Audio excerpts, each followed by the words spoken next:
么么么。今天教大家做快手又可爱的兔兔冰皮月饼。首先我们来做冰皮，我们先加入糖粉、糯米粉、粘米粉、淀粉、炼奶、牛奶，接着呢将它搅拌均匀。搅拌好后呢，加入玉米油，接着呢我们继续将它搅拌均匀。搅拌的时候呢，我们可以把打蛋器悬在半空中，然后进行一个搅拌，它会更好的融合。搅拌好后呢，就将它过筛，接着铺一个保鲜膜，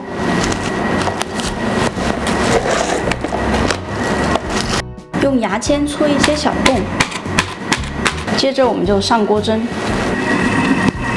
我们放在蒸锅上，用大火将它蒸熟。蒸好后呢，我们就稍微放凉，我们能下得了手就可以了。然后呢，将它混合，抓均匀，多揉一揉。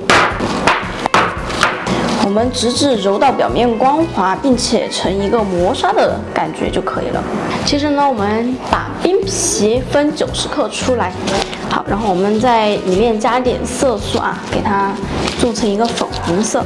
然后每一个呢就分5克，将它分出来。分好后呢，就将它搓匀。我们全部搓好后呢，我们拿一个面团，然后压扁，稍微压一压。好，放一个粉红色的。最后呢，把提前准备好的馅儿放进去，包起来。好，用一个东西给它戳2个耳朵，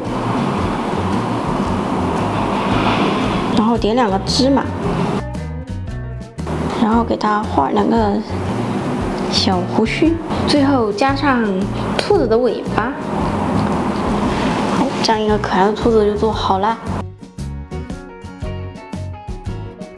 如果大家觉得做冰皮比较麻烦的话，大家可以直接用冰皮粉。我们倒60克，再倒入水60克，它们的比例是1比1。然后拿一个筷子呢，把它混合一下。然后我们戴上手套，将它拿出来揉一揉。揉至光滑后，我们分20克出来，紫色色素，然后将它揉匀。